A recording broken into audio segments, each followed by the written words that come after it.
Egaa kun jira miidiyaan egaa dhimmoota aadaa fi safuu kanneen biroo irratti egaa ayyuu jaallatama beekama keessumaayyuu bara jireenya isaanii dhalootaaf jiraataniif uummataaf jiraatan wajjin mana isaanii magaalaa Finfinnee keessatti imaluudhaan adamse kutaa lammaffaa amma jalqaba.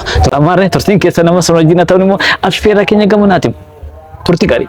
Yuunivarsiitota biyya keenya Itoophiyaa keessa jiran keessa Yuunivarsiitiin Bulee Horaa ishee tokko. Yuunivarsiitii Bulee Horaa keessatti yeroo jalqabaatiif sirna gadaa adda durummaadhaan eebbisiistee Yuunivarsiitii Bulee Horaati. Isii keessatti immoo isin gaheen keessa guddaadha kan jedhu kunis jira miidiyaan odeeffatame dhimma sana nu kaasame. 2008 naqunname wanni jaarsinaan jedhasu 2008 naqunname garuu waggaa dheertuu ture sirni gadaa beekamtii argatee achiin duubatti automatically anini gizee isaa wanni mataa keessan dhufe sirna karaa ta'e tokkoon daa'imman wabaratu qabdi waan jedhutti mataa keessan dha'u. Gizee isaa yuunivarsiitiin qabnu waan hin qabnu homaan jiran. Garuu yennaa jalqabaatiif jaalli kiyyan Piroofeesar Balaqqoo muudamanii akka yuunivarsiitii san jalqaban. Anini waggaa lama guutuu kan namni ergin itti deddeebaa ture yuunivarsiitii san jechuudha. Akkasiin lubbuu horattu. Namni tokko waggaa dheertuu fudhata natti mul'ata. Kana kaarikuleemiin bocamuu qaba waan jedhu itti seennee yuunivarsiitii Bulee Horaa waliin yuunivarsiitii waliin hidhatan qabu. Piroofeesar Balaqqoo fi Piroofeesar Taaddasallee waliin akkuma ilmaan biyyaati malee garuu itti deddeebiin isaan gaafachuu dandeetta. Akkasiin lubbuu horattu godhii isaaf jechuudha. Number one yosiin lubbuu horatte waan jalqabeeni wanni yuunivarsiitiin ittiin Center of Excellence keenya kabajaa sarkaa tokkoffaa Action for the Need Ethiopian sababa uumamaan namtolchee qeemaatii isaan irraa namoota buqqaaniif deeggarsa addaa taasisuu godina Booranaa fi godina Gujii keessatti kan beekamu. As turtiin keessan wajjin haa ta'uun immoo affeerraa keenya gamanaatiif turtii gaarii. Qabu yuunivarsiitiin wal sukkuumnee sirni gadaa kaarikuleemii keessa galuu qaba. Morka baatii 8 achi galee Wasadi achi galee akka kaarikuleemiin gadaa bocamu godhe. Moo kana mataa keessatti galgala ganama wanni jedhaanii ture jechuudha. Egaa maaf sirni gadaa sirna keenya kabajaa sarkaa tokkoffaa Action Yuunivarsiitiin Bulee Horaa banamu maaf ta'e. Wanni ta'e tokkoffaa lafti suni a land of Oromo origin. Beta Oromoon gaafa jaarraa 16 yoo xiqqaate jechuudha.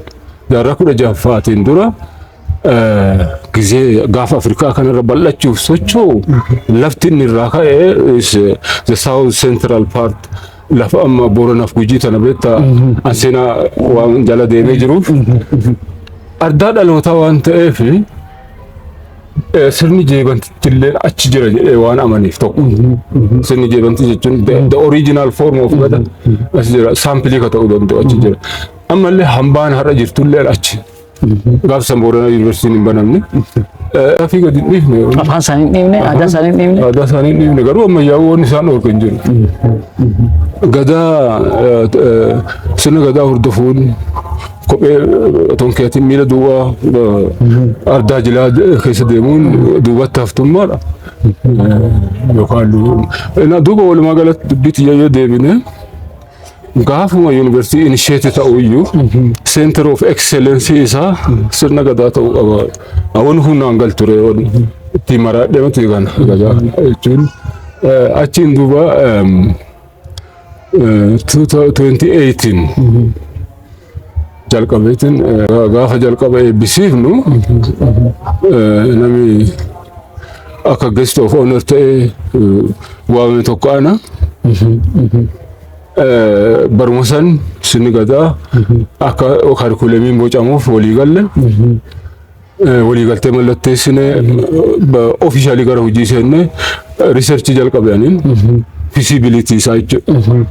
Feasibility yoo kenname sirni gadaa kun yoo kenname biyya kana bu'aa inni fidumaani tarii wanni hin jaalatamne kan inni fiduu danda'u maal waan jedhamu. Akkuma biyyaatti qorannoo daataa fide analysis ka'umsi bu'uura waan kanas ni Marsimoon egaa ana qarcaa keessatti warshaa buna gogaa fi akkasumas immoo warshaa buna jiidhaa kan qabu guddaa guddisnee isaan galateeffanna as turtiin keessan wajjin haa ta'uun immoo affeerraa keenya gamanaatiif turtii gaarii. Achirraa hin duuba kaarikuleemiin bocamu ta'e kaarikuleemiin bocamu sanillee keessatti waan galuu qabu yaada kenne ekspertooti kaarikuleemii immoo midhaasanii hojjetan jechuudha. Hooggantoonni yeroo sana yuunivarsiitii sana bulchan illee gahee guddaa qabu. Gahee guddaa qaban. Ani maatii kiyya osoo hin argin baatii 8 guutuu achi galee. Waa yuunivarsiitii. Achi galee fiildii deemu ni ta'u haga makiina narraa caccabuu dhufa dhaqqabe jechuudha. Makiina namni midhaasuu hin jirre. Yuunivarsiitii kanneen jenna ati miseensaa muti kam si midhaasan dantaa keessa hojii itti fufa jechuudha. Wanni kana duuba galata waaqa ijoollee waan saniin barattee baate dhaga'ee waaqaaf galata galche. Yoo xiqqaate waa lafa kenneerra jechuudha. Harmaachi wanni jirumaan daa'imummaa irraa jalqabu hangaafsa wanni rikkomanni godhu yuunivarsiitii irratti miti.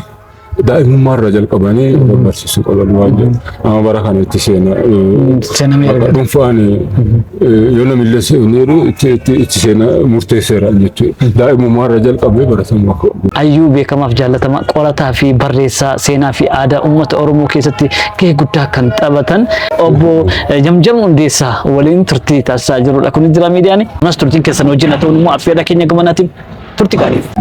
Waa'ee aadaa dubbatameen keessumaa sirna darbaa keessatti hojiin aadaa sana lafa buufne akkamittiin ta'e? Wanni sun jajjabduudha jechuun tokkoffaa beektaa akkuma silaasiin jedhe sana naannoon amma hojii irra qubatu kun naannoo jalqaba Oromoon gaafa Afrikaa kanarra deemee lafa qaqqabatu bakki irraa godaane irraa sochii jalqabe as. Hanga hunoo laali Marsabit maan akka Ormaatitti ilma baay'ee Ormaa dhaqee jiraani. Akkuma keenya kana addaan hin beektu. Haga Saawus Tigraayitti uummati jiru kun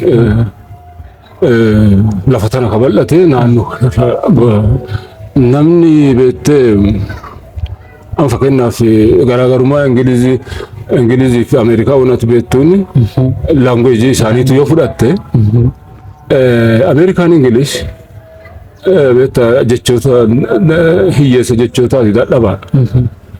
British Ingilish garuu jechoota rakkoo qabu. Amma haasawa naannoo gujiitti naa agartu jechoota hedduu jira.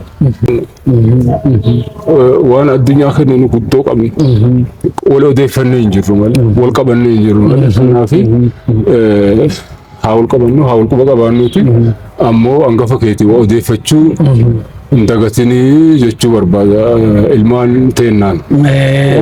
Mee dhumarratti galata yookiin gama adda addaatiin haala fayyummaa keessanii haala gaarii irra akka jirtan kun jira miidiyaadhaaf ibsaa jirtu dhumarratti waan jettan yoo qabaattan.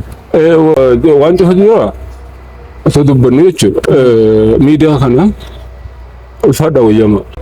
Kunis jira miidiyaa dhugaa dubbachuuf barbaadanii naan baasanii akka beektaa wanni isitti jechuudha akka soxxanii bakka hin jiru barbaadanii boojjoo sana dhuftanii dubbisanii horaa bulaa guddadhaa ulfaadhaa wayyama.